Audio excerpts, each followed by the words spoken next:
Access time, people, and we have one hell of a packed show for you this week, including a look at the celeb-heavy highlights from the Vita Rooms event in London, a peek at Spec Ops The Line and PS Vita's Unit 13 in our news briefing, and a chat with the cold-braving hardcore who queued for PS Vita's midnight launch. But before all that, it's time to get even colder than Oxford Street at midnight as we hit the slopes with our Game of the Week SSX.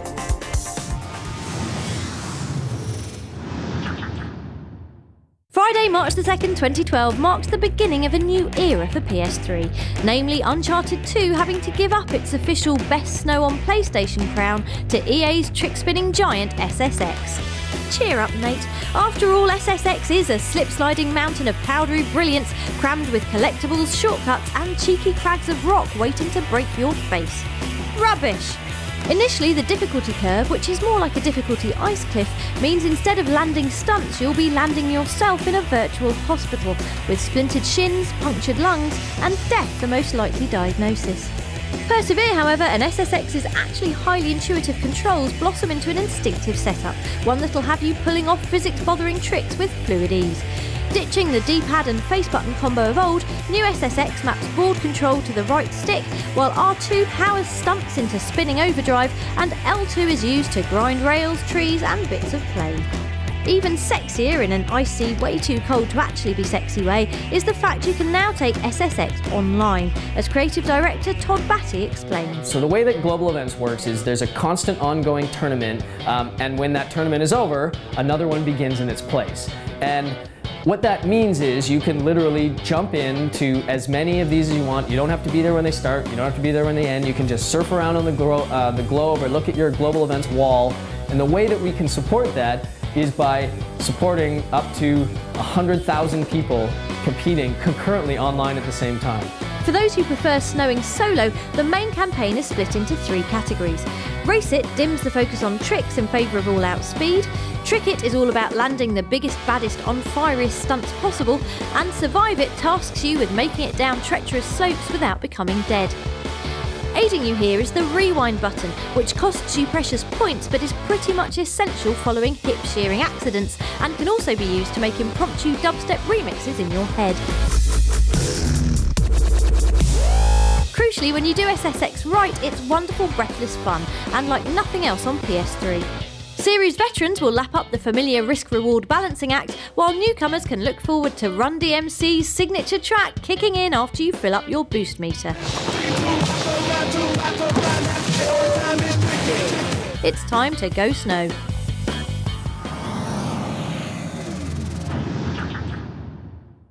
Brace yourselves for a news-heavy blow to the brain now, as it's time for our PlayStation briefing.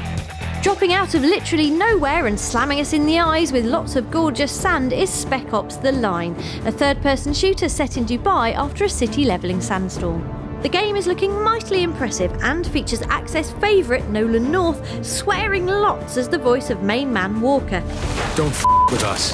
Here's senior designer Sean Friesen to tell us more. It's funny that you haven't heard him swear much in games because, oh, he's a filthy guy in real life. It's great. Filthy Nolan. Call us old-fashioned futurists, but we always hoped for a robot that would walk the dog and do the ironing instead of ripping its own face off and shooting all of Tokyo, which is exactly what happens in Binary Domain's vision of 2080, as you can find out for yourselves by picking up the Frantic Blaster, which is out now. Meanwhile, you'll have to wait until March the 7th to get your hands on PS Vita's Elite Forces shooter Unit 13, which, as we demonstrate here, features hiding, stabbing and having a beard. That is, unless you grab the demo from the store, in which case it still has all those things, but you can play it right now. Finally, there's just time to tell you about our recent trip to Hong Kong, where we fly-kicked criminals in the face thanks to revamped open-world epic Sleeping Dogs. We'll have a full report next week, but for now, here's one of the many reasons we think setting a game in Hong Kong is an excellent idea. Beautiful! We'll be back with more news next week.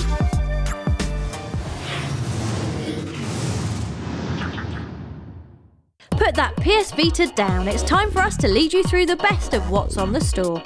and then pick it up again, because available right now are 3 games which give the machine's augmented reality feature a good workout: table football, fireworks and cliff diving. Each one combines camera and touchscreen sorcery to suck the world around you into the PS Vita and turn it into a game.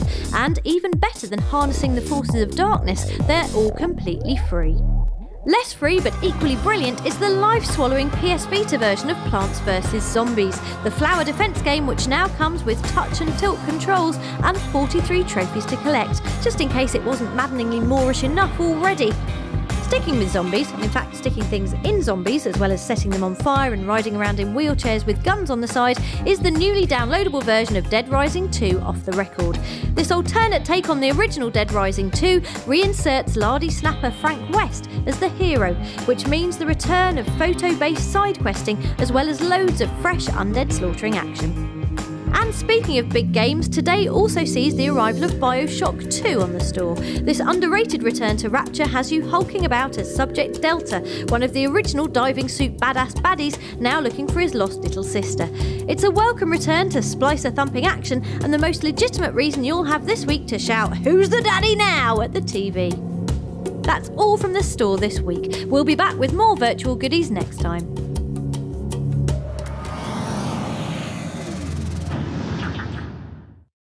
For our bonus level this week, we braved freezing temperatures to bring you all the excitement from PlayStation Vita's midnight launches in London and Birmingham.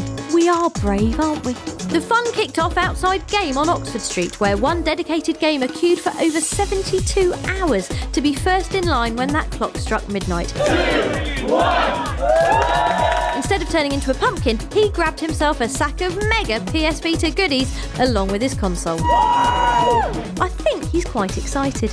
Meanwhile, in Birmingham, the queue was building outside Game Station on New Street. We spoke to the assembled masses to find out which games they were most excited about playing. First game we're going to be getting is probably Uncharted, because I'm a big fan of the series. The first games that I'll be getting is Lumens. Yeah, the first game I'm definitely going to get is going to be like Enchanted. I'm definitely looking forward to it. Oh boy, oh boy, oh boy, oh boy, oh boy. Wipeout. Definitely after playing it there when I was DJing. That's probably the best game for me right now. I'm looking to pick up the FIFA. You could actually pinpoint where you want to, like the angles and things. That was very good. Remember kids, nerve damage from exposure is temporary, but the trophies you'll earn in Uncharted Golden Abyss are forever. For more on PS Vita's launch, watch out for an exclusive extended video on the Access Facebook page.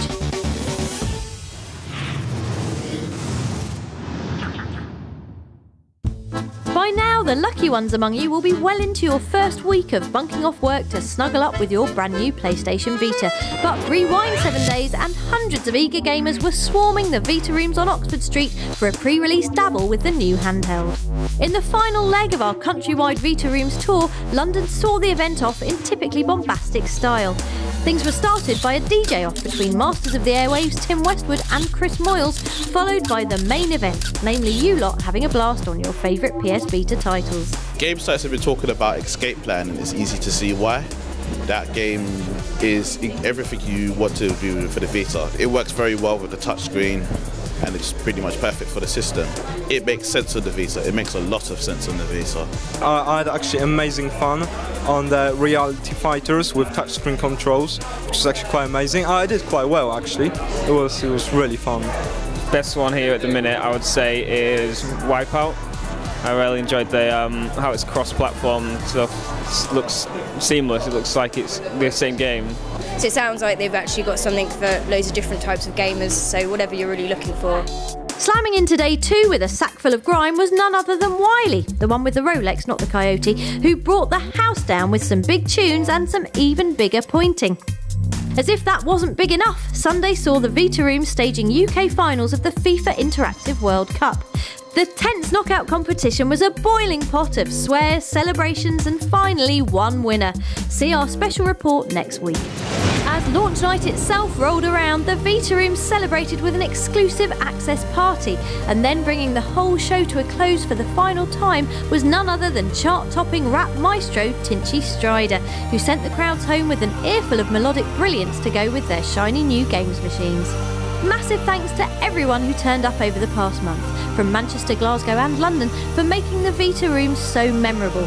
For news on all upcoming Access events, hit our Facebook page at facebook.com/PlayStation Access.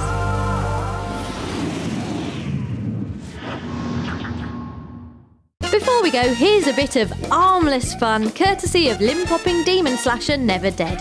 Hero Bryce is an immortal slayer of all things nasty. I simply adore that shade of salmon pink. But with great power comes very fragile arms and legs, apparently. Here he is flapping about trying to reassemble himself. Can he find somebody? Anybody at all? Nope, it looks like nobody wants to hang out with Bryce today, and that's a massive shame. For more videos or for info on upcoming Access events, head on over to our Facebook page at facebook.com/PlayStation Access. See you next week.